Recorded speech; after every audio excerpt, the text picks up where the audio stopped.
கடந்த வாரத்தில் தேவனை விட்டு விலகுகிற மனுஷன், அந்த தேவனை விட்டு விலகுகிற இருதயமுடைய மனுஷன் என்னன்னு சொன்னான் பார்த்தோம். சபிக்கப்பட்டவன் என்று சொல்லி பார்த்தோம். ஆபிரகாமுடைய வாழ்க்கையிலிருந்தும் லோத்தினுடைய வாழ்க்கையிலிருந்தும் பார்த்தோம். தேவனை விட்டு விலகாதிருந்த அந்த ஆபிரகாம் நிச்சயமான இந்த ஆசீர்வாதத்துக்கு காரணமாக மாறுகிறான். அவன் மட்டுமல்ல, அநேக மக்கள் அவன் மூலமாக ஆசீர்வதிக்கப்படுகிறார்கள். ஆனால் லோத்தோ உலகத்தின் மேல் நம்பிக்கை வைத்து கர்த்தரை விட்டு விலகினபடினாலே அவன் பெயர் புழுதியிலே எழுதப்பட்டுன்னு சொல்லி பார்த்தோம். இந்த நாளில் ஆதியாகமம் 20ஆம் அதிகாரத்துக்கு நம்முடைய வேதாந்தத்தை திருப்பிக் கொள்ளலாம். ஆதியாகமம் 20ஆவது அதிகாரத்தில் முதல் வசனத்தை நான் முதலாவதாக வாசிக்கிறேன், கவனியுங்கள். ஆதியாகமம் 20ஆவது அதிகாரம் முதல் வசனம். ஆபிரகாம் அவ்விடம் விட்டு தென் தேசத்துக்கு பிரயாணம் பண்ணி காதேசுக்கும் சூருக்கும் நடுவாக குடியேறி கேராரிலே தங்கினான் சொல்லப்பட்டிருக்கிறது. இதுக்கு முந்தின அதிகாரம் தான் 19ஆம் அதிகாரத்தில் சோதோம் குமரோ அழிக்கப்பட்டது. சோதோம் குமரோவுக்காக தான் ஆபிரகாம் ஆண்டவரிடத்தில் வேண்டிக் கொண்டான். ஒருவேளை அவன் வேண்டிக் கொண்டபடி தேவன் அந்த பட்டணத்தை காக்க முடியவில்லை. காரணம், 10 நீதிமான்கள் கூட அந்த பட்டணத்தில் இருக்கவில்லை. பட்டணம் அழிந்தது. குழந்தைகள், பெரியவர்கள், மாடுகள் எல்லாமே அழிந்தது. அது ஆபிரகாமுக்கு எப்படி இருந்திருக்குன்னு நினைக்கிறீங்க?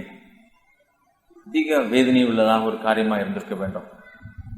அன்னைக்கு சொல்றாங்க, இந்த 20ஆம் அதிகாரத்தில் வேறு ஒரு இடத்துக்கு போனதுக்கு ஒரு காரணம். அது அந்த இடத்தை அந்த பகுதியை நாம் வாசிக்கலாம். 19ஆவது அதிகாரம் 27ஆவது வசனத்தை பாருங்க. விடியற் காலத்தில் ஆபிரகாம் எழுந்து தான் கர்த்தருக்கு முன்பாக நின்ற இடத்திற்கு போய் சோதோம் குமரோ பட்டணங்களின் திசையையும் சமபூமி ஆகிய தேசம் முழுவதையும் நோக்கி பார்த்தான். அந்த பூமியின் புகை சூழின் புகையை போல எழும்பிற்று. அப்ப மனசுல ராம் முழுசு என்னதான் ஓடி இருந்துச்சு, என்ன ஆச்சோ, என்ன நடந்ததோ என்று சொல்லி. காலையில் எழுந்து கர்த்தரோடு கூட எங்கே நேற்றைய தினத்தில் பேசிக் கொண்டுதானோ அதே இடத்துல போய் பார்க்கிறான். எல்லாமே முடிந்து விட்டது என்பது அவனுக்கு தெரிகிறது. நான் நினைக்கிறேன் அதற்கு பின்பதாக லோத்தினுடைய வாழ்க்கையை குறித்தும் யார் கேள்விப்பட்டிருப்பான்? ஆபிரகாம் கேள்விப்பட்டிருப்பான் என்று சொன்னால் அந்த சம்பவத்துக்கு பின்பதாக தான் இந்த பகுதி எழுதப்பட்டிருக்கிறது. அப்ப லோத்தினுடைய வாழ்க்கையில் நடந்த காரியம், லோத்தினுடைய குமாரத்தைகள் செய்த பயங்கரமான காரியத்தை குறித்து, லோத்தினுடைய மனைவி உப்புத்தூணாக மாறி போனதை குறித்து அங்கே ஆபிரகாம் கேள்விப்பட்டிருப்பான் என்று சொல்லி அநேகம் நம்புகிறார்கள். அதனாலதான் அவன் அந்த இடத்திலே கூட குடியிருக்க விரும்பாமல் அந்த இடத்தை விட்டு காலி செய்து போகிறவனாக இருக்கிறான். ஒரு குறிப்புக்காக நான் அதை சொல்லுகிறேன். ஆனா இன்றைக்கு நான் பார்க்க போகிற ஒரு காரியம், ஆபிரகாம் செய்த தவறு, ஒருவேளை அதே தவறு மீண்டுமாய் செய்யப்படுகிற ஒரு காரியத்தை இந்த பகுதியிலே வாசிக்கிறோம். இந்த 20ஆவது அதிகாரத்திலே ஆபிரகாம் இந்த ஊருக்கு போய் அவன் தங்கின பொழுது அவன் செய்த காரியம் 2வது வசனம். அங்கே ஆபிரகாம் தன் மனைவியாகி சாராளை தன் சகோதரி என்று சொன்னதினாலே கேராரின் ராஜாவாகி அபிமெலேக்கு ஆள் அனுப்பி சாராளை அழைப்பித்தான் சொல்லப்பட்டிருக்கிறது. ஆபிரகாம் செய்த அதே தவறு முன்பதாக 13ஆம் அதிகாரத்திலே அவன் எகிப்துக்கு போன பொழுது செய்த அதே தவற்றை மீண்டுமாக ஆபிரகாம் இந்த இடத்திலே செய்கிறவனாக இருக்கிறான். தேவனுடைய மனுஷன் சொல்லுகிற ஒரு சிறிய பொய் எவ்வளவு பயங்கரமான விளைவுகளை ஏற்படுத்துகிறது என்பதை இந்த நாளில் நாம் பார்க்க போகிறோம். விசுவாசிகளாகிய எனக்கும் உங்களுக்கும் ஆண்டவர் பொய்யை குறித்து என்ன சொல்லி இருக்கிறார் என்பதையும் சுருக்கமாக பார்க்க போகிறோம். அதனாலே வரப்போகிற விளைவுகள் என்ன என்பதையும் பார்க்க போகிறோம். 2வது வசனத்துல ஆபிரகாம் தன் மனைவியாகிய சாராளை தன் சகோதரி என்று சொன்னதினாலே கேராரின் ராஜாவாகிய அபிமெலேக்கு ஆள் அனுப்பி சாராளை அழைப்பித்தான். இது அந்த நாட்டினுடைய பழக்கம், அந்த ஊர் மக்களுடைய பழக்கம். அவள் புருஷனை அறியாதவள் என்று சொல்லி, அல்லது புருஷன் அவளுக்கு இல்லை என்று சொல்லி தன்னுடைய மனைவியாக்கி கொள்ளும்படியாக அவளை அங்கே அழைத்து அனுப்புகிறான். ஆனால் அவளை அவன் அறிவதற்கு முன்பதாக தேவன் அங்கே அவனை இந்த இரவிலே எச்சரிக்கிறவராக இருக்கிறார். அந்த பகுதி முழுசையும் வாசிக்க தேவையில்லைன்னு நினைக்கிறேன், இல்லையா? உங்களுக்கு தெரிந்த சம்பவம். அந்த 13ஆம் அதிகாரத்திலே நடந்து எகிப்திலே நடந்த காரியம். ஒருவேளை அந்த அதிகாரத்திலே 12ஆம் அதிகாரத்துல 12ஆம் அதிகாரம் கடைசி பகுதியில எகிப்திலே பார்வோன் ராஜா ஆண்டவர் அந்த பகுதியில் அந்த இடத்துல இருந்து ஆபிரகாமையும் சாராளையும் காப்பாற்றுகிறார். ஆனால் இங்கே பார்க்கும் பொழுது இந்த பகுதியிலே பார்க்கும் பொழுது அபிமெலேக்கு கேராரின் அந்த பகுதியில் உள்ள ஒரு ராஜாவாக இருக்கிறார். ராஜாவை இப்படியாக சாராளை கூப்பிட்டு அனுப்பிட உடனே அங்கே ராத்திரியிலே ஆண்டவர் அவனை எச்சரிக்கிறவராக இருக்கிறார். எப்படி எச்சரிக்கிறான்னு வாசிக்கலாமா? சில காரியங்கள் வாசித்தாதான் சரியாக இருக்குன்னு நினைக்கிறேன். 3ஆம் வசனத்துல, தேவன் இரவில் அபிமெலேக்கு சொப்பனத்திலே தோன்றி, நீ அழைப்பித்த ஸ்திரீ நிமித்தம் நீ செத்தாய். நேரடியே ஆண்டவர் சொல்லிட்டார், நீ செத்தன்னு சொல்லுகிறார். அவள் ஒருவனுடைய மனைவியாய் இருக்கிறாளே என்றார். அபிமெலேக்கு அவரை சேராதிருந்தான். ஆகையால் அவன், ஆண்டவரே, நீதியுள்ள ஜனங்களை அழிப்பீரோ? இவள் தன் சகோதரி என்று அவன் என்னோட சொல்லவில்லையா? அவன் தன் சகோதரன் என்று இவளும் சொன்னாலே, உத்தம இருதயத்தோடும் சுத்தமான கைகளோடும் இதை செய்தேன் என்று சொன்னான். அப்பொழுது தேவன், உத்தம இருதயத்தோடு நீ இதை செய்தாய் என்று நான் அறிந்திருக்கிறேன். நீ எனக்கு விரோதமாக பாவம் செய்யாதபடிக்கு உன்னை தடுத்தேன். ஆகையால் நீ அவளை தொடாதே. அவளை தொட நான் உனக்கு இடம் கொடுக்கவில்லை.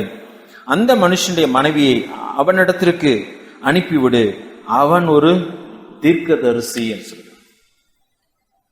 இந்த போதில ஆபிரகாம் ஏன் பொய் சொன்னான்னு நினைக்கிறீங்க? காரணம் சொல்லுகிறான் அந்த இடத்துல.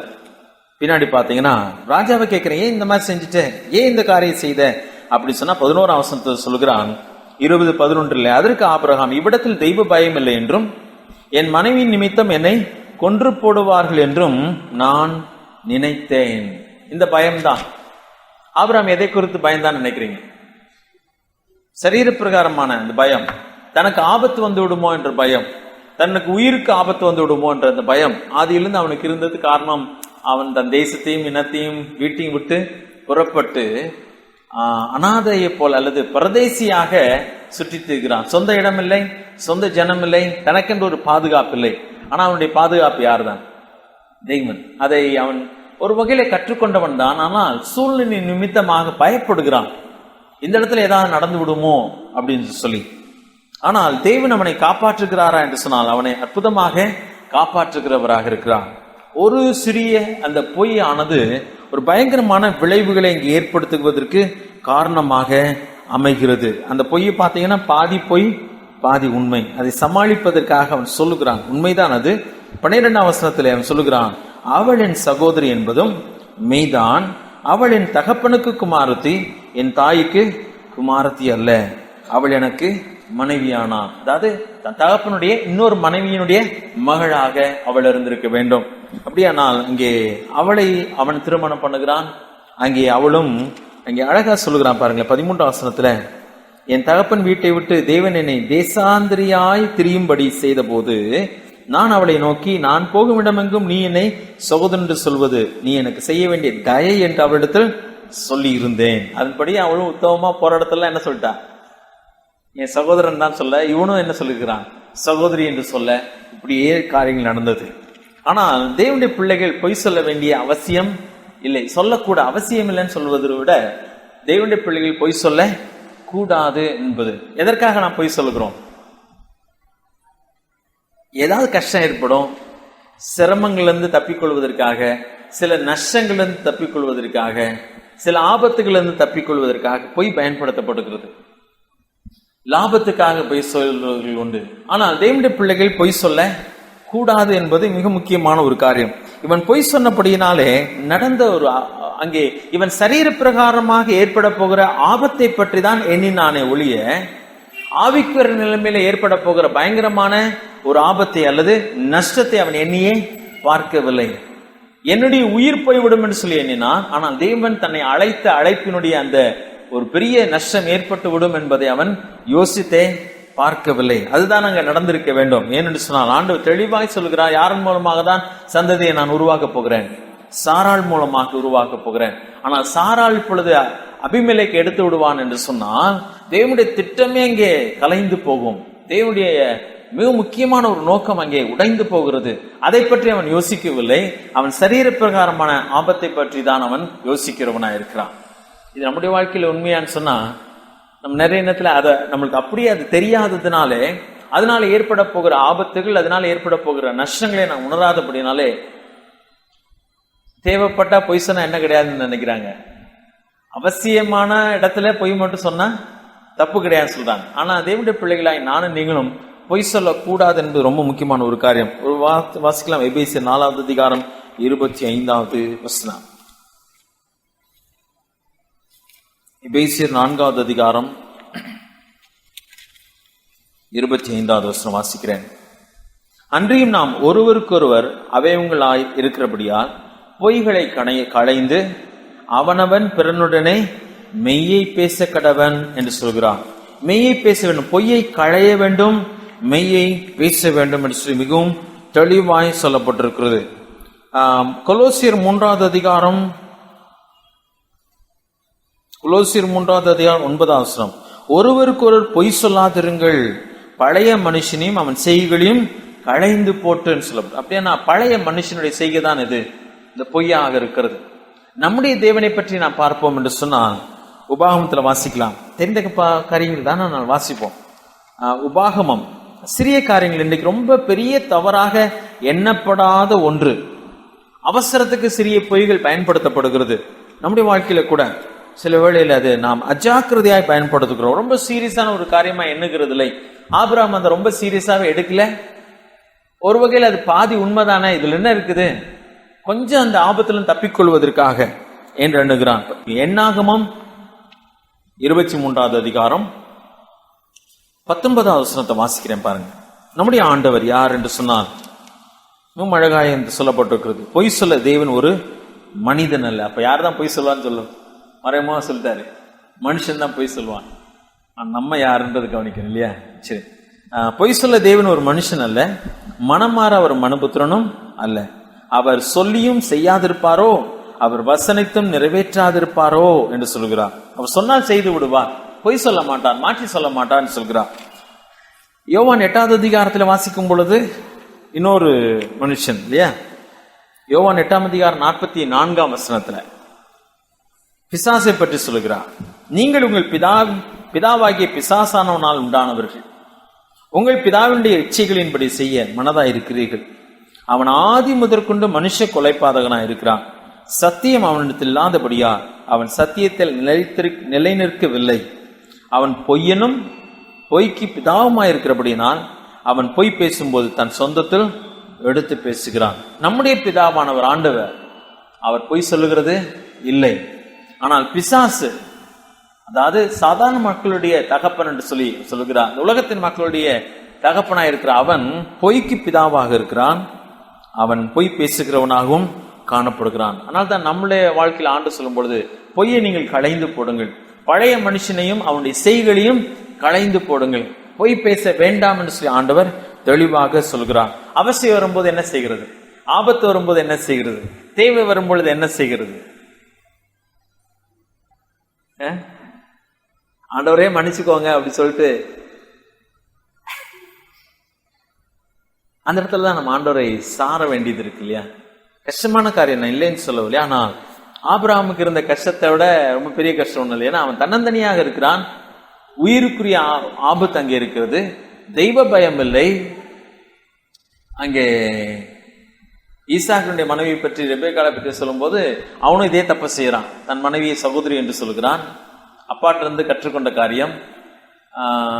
அங்க பாத்தீங்கன்னா இவள் அழகுள்ளவள் என்பதை ஜனங்கள்லாம் யார்கிட்ட போய் சொல்லிடுறாங்க, ராஜாட்ட போய் சொல்லிடுறாங்க. அவனும் வாட்ச் பண்றான். அப்ப அன்று நாட்களில் இந்த பழக்கம் இருந்தபடினாலே அது ஆபத்தான ஒரு சூழ்நிலை இருந்தது.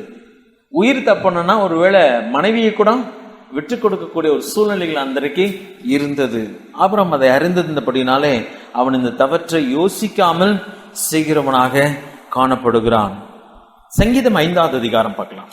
சங்கீதம் 5வது அதிகாரம் 6ஆம் வசனத்துல, சங்கீதம் 5:6, வீம்புக்காரர் நம்முடைய கண்களுக்கு முன்பாக நிலை நிற்க மாட்டார்கள், அக்கிரமக்காரர் யாவரையும் வெறுக்கிறீர். 6வது வசனம் இல்லையா, பொய் பேசுகிறவர்களை அழிப்பீர், இரத்த பிரியனையும் சூதுள்ள மனுஷனையும் கர்த்தர் அருவருக்கிறார். யாரோட கூட சேர்ந்து இருக்கிறார் பாருங்களேன். அந்த ஆர்டர்ல வரும்பொழுது வீம்புக்காரன், அக்கிரமக்காரர், பொய் பேசுகிறவன், இரத்த பிரியன், சூதுள்ள மனுஷன்.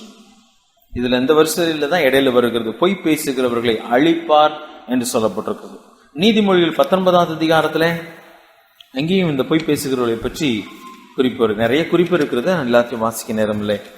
நீதிமொழிகள் 19வது அதிகாரம் 5ஆம் வசனத்தை வாசிக்கிறேன். பொய் சாட்சிக்காரன் ஆக்கினைக்கு தப்பான், பொய்களை பேசுகிறவனும் தப்புவதில்லை. 9வது வசனம், பொய் சாட்சிக்காரன் ஆக்கினைக்கு தப்பான், பொய்களை பேசுகிறவன் நாசம் அடைவான். வேதத்தில் தெளிவான ஒரு காரியம். ஆண்டு நம்மிடத்தில் எதிர்பார்க்கிற காரியம் உள்ளதை உள்ளதென்றும் இல்லதை இல்லதென்றும் சொல்லுங்க. அதுக்கு மிஞ்சினது தீமையினால் உண்டாயிருக்கும். அதாவது கொஞ்சம் மாறி வந்தாலே அது தீமையினாலே உண்டாயிருக்கும். நாம் பொய் பேசக்கூடாதுன்னு சொல்லி ஆண்டவர் எதிர்பார்க்கிறார். சிறு காரியமோ பெரிய காரியமோ அமைதலாய் வேண்டுமானால் போகலாம், ஆனால் பொய் பேச கூடாது. இப்ப பொய் பேசுகிறனாலே வருகிற விளைவை பாருங்கள். தேவனுடைய திட்டமே நம்முடைய வாழ்க்கையிலே கலைந்து போவதற்கு பெரிய ஆபத்து உண்டு. தேவன் ஏதோ ஒரு காரியத்தை நம்மை கொண்டு அந்த இடத்துல செய்ய விரும்புகிறார், அல்லது தேவன் தம்முடைய நாமத்தை அந்த இடத்துல மைமைப்படுத்த விரும்புகிறார், தேவன் தம்முடைய வல்லமையை அங்கே வெளிப்படுத்த விரும்புகிறார். சிலவழி நான் பொய் சொல்லி தப்பித்து போக விரும்பும் பொழுது தேவன் தான் செய்ய விரும்பினதை செய்ய முடியாமல் போகும். சில வழியில் இங்கே பார்த்தீங்கன்னா தேவனுடைய திட்டம் அவனுடைய வாழ்க்கையில் அந்த திட்டமே குலைந்து போவதற்கு சூழ்நிலை ஏற்படுகிறது. ஆனால் ஆண்டவர் அந்த இடத்துல ஈடுபடுகிறவராக காணப்படுகிறார். வேற என்ன நடக்கிறதுன்னு சொல்லி பார்க்கும் பொழுது அங்கே ஒரு பெரிய அவமானத்தை அவன் சந்திக்கிறவனாக இருக்கிறான். ஆண்டவர் அவனை பற்றி என்ன சொல்லுகிறார்? அவன் ஒரு தீர்க்கதரிசி என்று சொல்கிறார். ஆண்டவர் அவனை மிக உயர்வாக எண்ணுகிறார். ஆண்டவர் அவனுக்காக செயல்படுகிறார். அவனுக்காக ஆண்டவர் ராஜாட்ட போய் பேசுகிறார். அவனை இவன் என்ன சொல்லிட்டான்? அவன் போய் சொன்னானே. அங்க சொல்லும் பொழுது பாத்தீங்கன்னா, இவள் என் சகோதரி என்று அவன் என்னோட சொல்லவில்லையா, அவன் தன் சகோதரன் என்று இவளும் சொன்னாலே. யார்கிட்ட ஆர்கியூ பண்றான் ராஜா? ஆண்டவர்கிட்டயே. நான் என்ன பண்றது, உங்க ஆளு, நீங்க யாருக்காக பேச வந்திருக்கீங்களோ அவன் தான் இப்படி எல்லாம் சொன்னானே, நான் என்ன பண்றேன்னு சொல்லிக்கிறது போல ஒரு அவமானமான சூழ்நிலை. ஆனா ஆண்டு சொல்றாரு, அவன் ஒரு தீர்க்கதரிசின்னு சொல்றான். தீர்க்கதரிசி என்ன சொல்லிட்டாரு? பொய் சொல்லி விட்டார். ஆண்டுடைய பார்வையில நான் நீங்கள் மிக உயர்ந்த மக்கள், அவருடைய பிள்ளைகளாக தெரிந்து கொள்ளப்பட்டிருக்கிறோம், அவருடைய ஊழியக்காரர்களாக தெரிந்து கொடுக்கப்பட்டிருக்கிறோம், அவருடைய வார்த்தையை பேசுகிற மக்கள், அவருக்காக அந்த உலகத்திலே பேச வேண்டிய மக்கள். ஆண்டு நமக்காய் செயல்படுகிறாரா? நிச்சயமாய் செயல்படுகிறார். அப்ப ஆண்டவர் என்னையும் உங்களையும் அவ்வளவு கனமா எண்ணும் பொழுது நம்முடைய வாயிலே பொய்கள் வராத இருப்பது ரொம்ப முக்கியமான ஒரு காரியம்.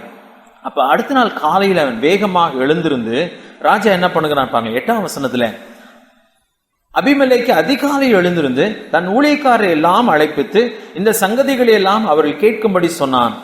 அந்த மனுஷர் மிகவும் பயந்தார்கள். தேவனே ஈடுபடுகிறார் என்று சொன்னால் இது லேசான காரியம் இல்லை என்பதை நினைக்கிறார்கள், பயப்படுகிறார்கள். அப்ப 9ஆம் வசனத்திலும் அங்கே 10ஆம் வசனத்திலும் அவன் திருப்பி திருப்பி சொல்லுகிற ஒரு காரியம் என்ன சொன்னான்? அப்பொழுது அபிமெலேக்கு ஆபிரகாமை அழைப்பித்து, நீ எங்களுக்கு என்ன காரியம் செய்தாய்? நீ என் மேல் என் ராஜ்யத்தின் மேலும் கொடிய பாவம் சுமர பண்ணுகிறதற்கு உனக்கு நான் என்ன குற்றம் செய்தேன்? செய்யத்தகாத காரியத்தை என்னிடத்தில் செய்தாயே என்றான். பின்னும் அபிமெலேக்கு ஆபிரகாமை நோக்கி, என்னத்தை கண்டு நீ இந்த காரியத்தை செய்தான்? எத்தனை தடவை மாத்தி மாத்தி திருப்பி அதே தான் கேட்கிறான். ஏன் இப்படி செஞ்ச? எதனால இப்படி செஞ்ச? என்கிட்ட என்னத்தை கண்ட? எங்களுக்கு பெரிய அழிவை கொண்டு வருவதற்கு நீ காரணமாக மாறுவதற்கு ஏன் இப்படி செய்தா என்று சொல்லி கேட்ட பொழுது 11ஆம் வசனத்துல ஆபிரகாம் என்ன சொல்றேன்டே தெரியாம விழிக்கிறான். சொல்லுகிறான், விடத்தில் தெய்வ பயம் இல்லை என்று சொல்லி நான் நினைத்தேன். அதோட 12ஆம் வசனத்துல அவள் என் சகோதரி என்பது மெய்தான் அப்படி சொல்லி சமாளிக்கிறான். வேற வழியே இல்லை. அப்ப அந்த சூழ்நிலை கொஞ்சம் யோசிச்சு பாருங்க. தெய்வ பயம் இல்லை என்று சொல்லக்கூடிய ஒரு நாட்டினுடைய ராஜா அவன் சொல்லுகிறான், நீ ஏன் போய் சொன்ன சொல்லும் பொழுது தேவனுடைய தீர்க்கதரிசி என்று சொல்லக்கூடிய ஒரு மனுஷன் இங்கே நின்று கொண்டு வார்த்தை இல்லாமல் திகைக்கிறான். பரிதாபமான ஒரு சூழ்நிலை. அப்ப அது ஒரு அவமானமான ஒரு நிலைமை, ஆண்டவருக்கே ஒரு அவமானமான ஒரு நிலைமை, அடுத்து தேவனுடைய மனுஷனுக்கு ஒரு அவமானமான அந்த சூழ்நிலையாக ஏற்படுகிறது. நிச்சயமாக நாம் ஆண்டருக்காய் நிற்கும்பொழுது ஆண்டவர் நம்மை காப்பாற்றுகிறார் என்பது ரொம்ப முக்கியமான ஒரு காரியம். ஆண்டவர் அந்த இடத்துல ஈடுபடுகிறார், நேரடியாக ஈடுபடுகிறார், நம்முடைய சூழ்நிலையில நம்மை காப்பாற்றுகிறார். சில நேரத்தில் கஷ்டமான சூழ்நிலை கடந்து போய் தான் ஆக வேண்டும், ஆனால் கடைசியில் அவருடைய ரட்சிப்பை நாம் காண முடியும். அதாவது மத்தியில வாசிக்கும் போது ஒரு வசனம் இருக்கு இல்லையா, முடிவு பறிந்த நிலைத்திருப்பவனே ரட்சிக்கப்படுவான், முடிவு பறிந்தும் நிலைத்திருப்பவன் ரட்சிக்கப்படுவான். அந்த முடிவு பறிந்த நிலைத்திருப்பவன் ரட்சிக்கப்படுவான் சொன்னா அது ஆத்ம ரட்சிப்பு அல்ல. அந்த உபத்திரவ காலத்துல ஆண்டுக்காக நிலைத்து நிற்பது ரொம்ப கஷ்டமான ஒரு காரியம். ஆனால் ஆண்டுக்காக எவன் நிலைத்து நிற்கிறானோ தேவனுடைய மகத்துவமான ரட்சிப்பை அவன் வாழ்க்கையிலே காண முடியும். தேவன் எப்படியெல்லாம் தன்னை காப்பாற்றுகிறார், எப்படியெல்லாம் தேவன் செயல்படுகிறார் என்பதை அந்த மனுஷன் காண முடியும். அதே தான் ஆண்டவர் சொல்கிறார், முடிவு பறிந்து நிலைத்திருப்பவன் ரட்சிக்கப்படுவான் சொல்கிறார். அதே போல நம்முடைய வாழ்க்கையில பாத்தீங்கன்னா எல்லா விதமான கஷ்டமான சூழ்நிலையிலும் தொடர்ந்து நிலைத்து நிற்கும் பொழுது, ஆண்டுக்காய் பொய் சொல்லாமல் நிற்கும் பொழுது ஆண்டு நமக்காக எப்படி செயல்படுகிறார் என்பதை நம்மால காண முடியும். அது வரைக்கும் நம்ம காண முடியாது. நான் எப்படி தப்பிக்கிறது, ஒரே ஒரு வழி இதாங்க, பொய் சொல்றதாங்க, சொல்லிட்டு சமாளிக்க வேண்டியதான் அப்படின்னு சொன்னா தேவன் அந்த இடத்துல எப்படியெல்லாம் செயல்படுவார்னு சொல்லி நம்முடைய வாழ்க்கையில காண முடியாது.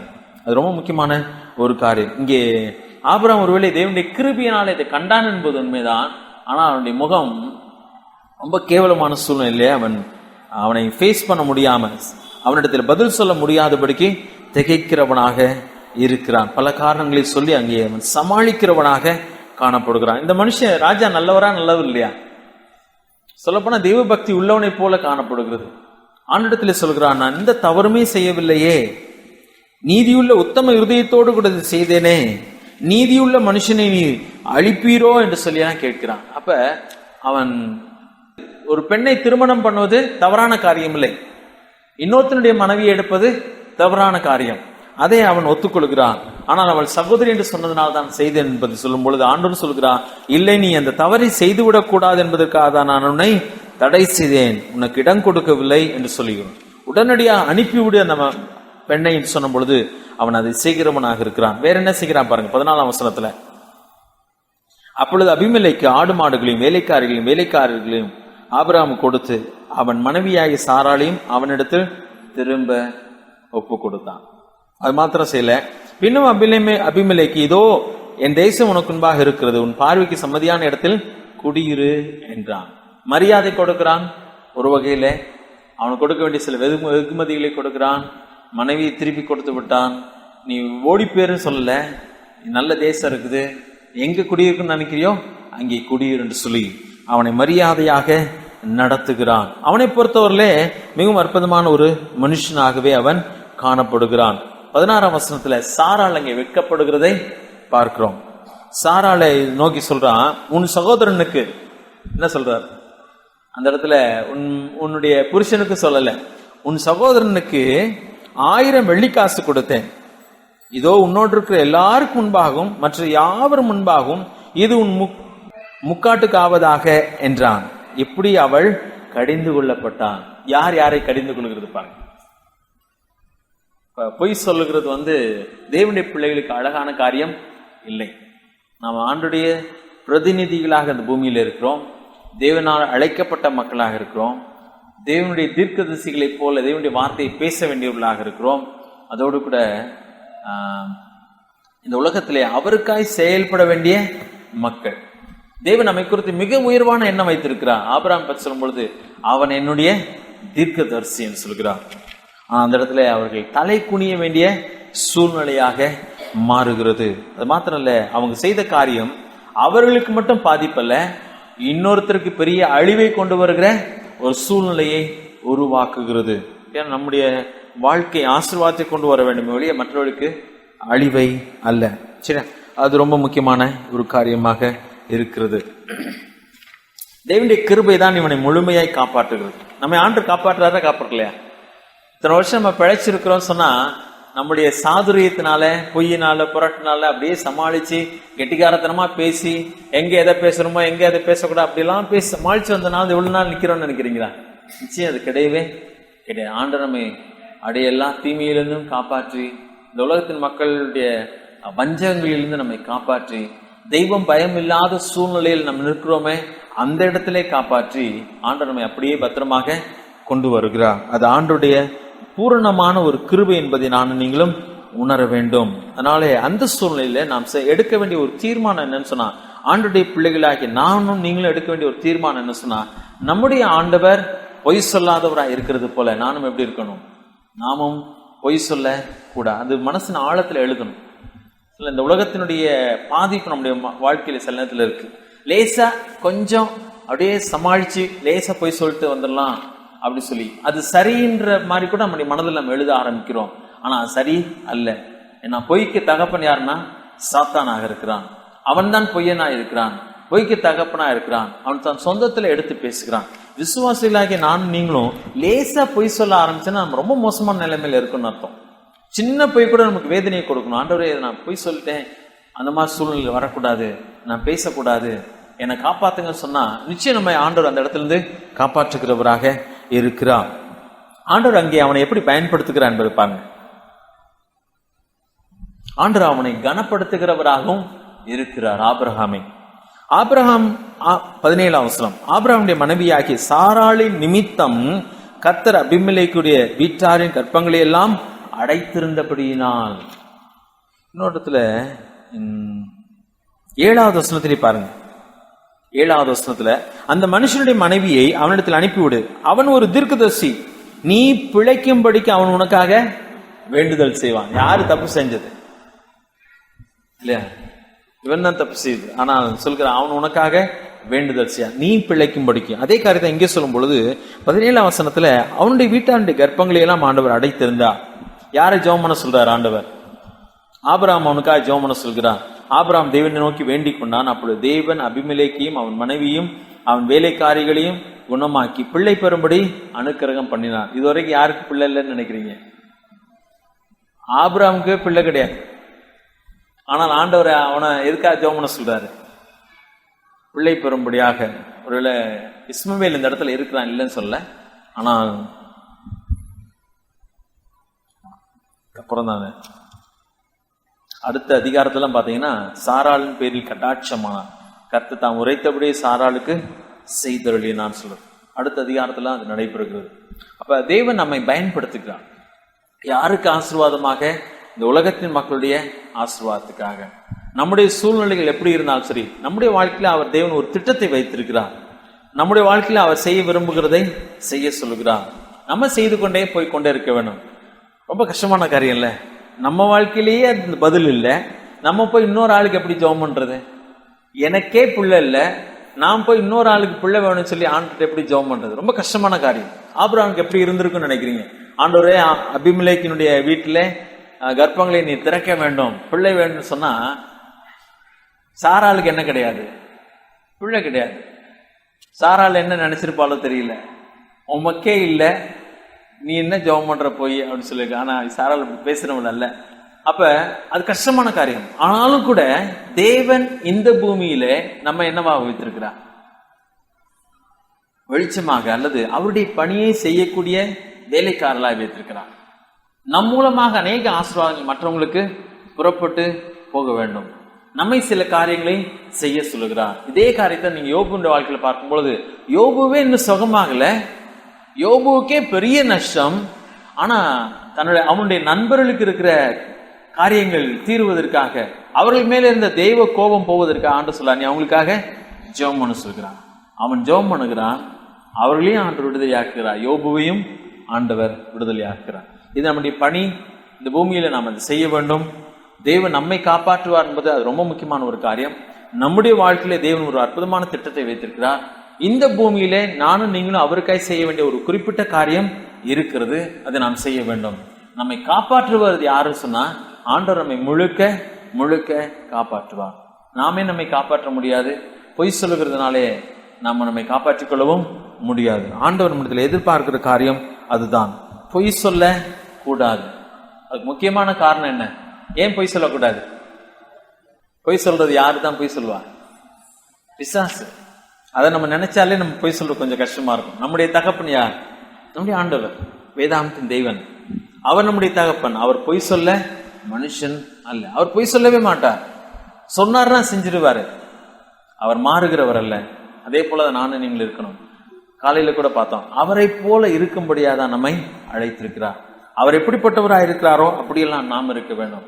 ஆனால் உலகத்தின் பிள்ளைகளோ அவர்களுடைய தகப்பனை போல இருக்கிறார். அவளுக்கு எந்த ஒழுங்குமே கிடையாது. எப்படினாலும் இருக்கலாம், என்ன வேண்டுமானாலும் செய்யலாம்.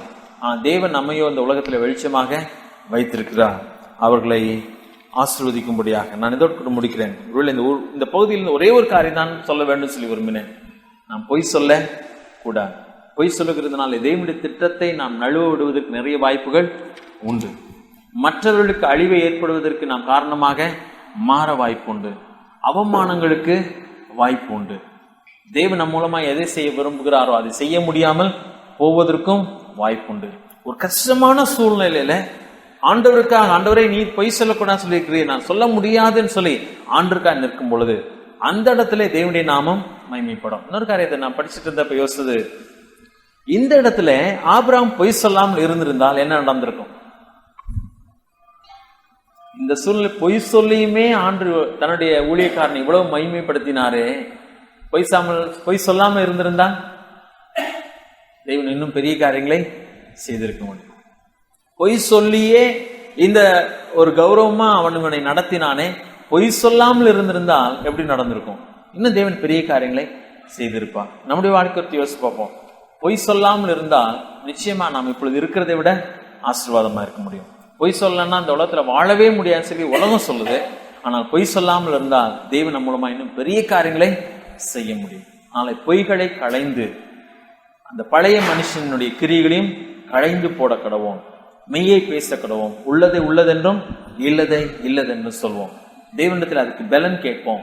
சில இடத்துல சில காரியங்கள் நான் சொல்லி ஆக முடியாது, அப்படியானால் நான் அந்த சூழ்நிலையில் நான் என்ன செய்வது? என்னை அந்த இடத்துல நீ காத்துக்கொள்ள வேண்டும், எனக்கு அந்த இடத்துல ஞானம் தர வேண்டும், நான் எப்படி நடந்து கொள்ள வேண்டும் சொல்லி எனக்கு ஒரு வழியை காட்டும் ஆண்டவரேன்னு சொல்லி, இந்த உலகத்திலே மோசமான வஞ்சகம் நிறைந்த உலகத்திலே அவர்களைப் போல வஞ்சகர்களாய் நான் வாழ்கிறவர்களா இல்லாமல் ஆண்டவரே உம்முடைய பிள்ளையா நான் வாழ வேண்டும் என்று சொன்னால் எப்படி வாழ, நான் என்ன செய்ய என்று சொல்லி ஆண்டவரிடத்தில் பலன் கேட்டால் நிச்சயமா நமக்கென்று ஒரு வழியை வைத்திருப்பான். ஆனால் நம்முடைய உள்ளத்தில் எடுக்க வேண்டிய ஒரு முக்கியமான தீர்மானம், நான் ஆண்டவருடைய பிள்ளையா இருக்கிறபடினாலே, அவர் பொய் சொல்லாதவராக இருக்கிறபடினாலே நானும் என்னுடைய வாழ்க்கையிலே பொய்யை பேச மாட்டேன். அதனால எந்த நஷ்டம் வந்தாலும் சரி, எப்படிப்பட்ட காரியமானாலும் சரி, ஆண்டவரே நான் உண்மை போல் இருப்பேன்னு சொல்லி தீர்மானம் எடுக்கும் பொழுது அது ஆசீர்வாதமாக இருக்கும். தேவன் இந்த வார்த்தைகளை ஆசீர்வதிப்பாராக. ஜெபம் செய்யலாம். எங்களை நேசிக்க நல்ல ஆண்டவரை துதிக்கிறோம், ஸ்தோத்திரிக்கிறோம். ஆண்டவரே, ஆபிரகாமை குறித்து அற்புதமான காரியங்கள் எழுதப்பட்டிருக்கிறது. அதே வேளையில் அவன் செய்த தவறுகளையும் எங்களுக்கு எழுதி கொடுத்திருக்கிறத அது எங்களுடைய வாழ்க்கையை கூட எடுத்து காட்டுகிறதா இருக்கிறது.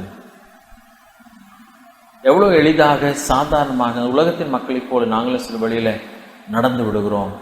நாங்கள் உம்முடைய தீர்க்கதரிசி என்று கூட எண்ணுகிறதில்லை. உமக்காக பேச வேண்டியவர்கள், உம்மை வெளிப்படுத்த வேண்டியவர்கள், உமக்காக செயல்பட வேண்டியவர்கள், எங்கள் வாழ்க்கை மூலமாக இந்த உலகத்துக்கு உம்மை காட்ட வேண்டியவர்கள் என்பதை கூட மறந்து விட்டு ஆண்டவரே எங்களை காப்பாற்றுவதற்காக நாங்களே இந்த உலகத்தின் வழிகளை, குறுக்கு வழிகளை, பொய்களை கையாண்டு விடுகிறோம். எங்களை மன்னியும் ஆண்டவரே. எங்களை நீ கனப்படுத்துவீர், எங்களை காப்பாற்றுவேன் சொல்லி இந்த சம்பவத்தில் நாங்கள் பார்க்கிறோம். நாங்கள் உமக்காக ஆண்டவரே இப்படிப்பட்ட தீர்மானங்கள் எடுத்து இந்த உலகத்திலே வாழ கிருபை தாரும். உலகத்தின் மக்கள் எங்களை பார்த்து ஆச்சரியப்படத்தக்கதாக, அதன் மூலமாய் உம்முடைய நாமம் மகிமைப்படுவதற்காக, அதன் மூலமாய் நீர் இந்த உலகத்திலே பெரிய காரியங்களை செய்வதற்காக நாங்கள் அப்படியாய் தீர்மானம் எடுக்க கிருபை தாரும். உடைய பிள்ளைகள் ஒவ்வொருவருக்காக ஜெபிக்கிறதுக்கு தாரு. ஒவ்வொருவரையும் நாம் ஆசீர்வதியும். வஞ்சகம் நிறைந்த உலகம், பொய்கள் நிறைந்த உலகம், பொய் சொல்லவில்லை ஆனால் வாழ்வது கடினம் என்று சொல்லப்படுகிற உலகம். ஆனாலும் கூட கர்த்தாவே நீர் எங்களோடு கூட இருக்கிறபடினாலே எல்லா வஞ்சங்களின் மத்தியிலும் நீர் எங்களை காக்கிறவர் என்பதை நாங்கள் அறிந்து நீர் சொல்லுகிறபடி இந்த பூமியில வாழ எங்களுக்கு கிருபித்தார். வார்த்தைகள் தொடர்ந்து எங்களுக்கு பிரயோஜனமாகட்டும். உடைய நாமத்தை மகிமைப்படுத்தும். வந்த தேவனுடைய பிள்ளைகள் ஒவ்வொருவரையும் நாமே ஆசீர்வதியும். எல்லாவற்றையும் மீட்பு ரட்சகருமாகிய இயேசு கிறிஸ்துவின் நாமத்தில் கேட்கிறோம் நல்ல பிதாவே, ஆமென். என் ஆத்துமாவே கர்த்தரை ஸ்தோத்திரி, என் முழுவதுமே பரிசுத்த நாமத்தை ஸ்தோத்திரி. என் ஆத்துமாவே கர்த்தரை ஸ்தோத்திரி, அவசிய சகல முகாரங்களையும் மறவாது. ஆமென்.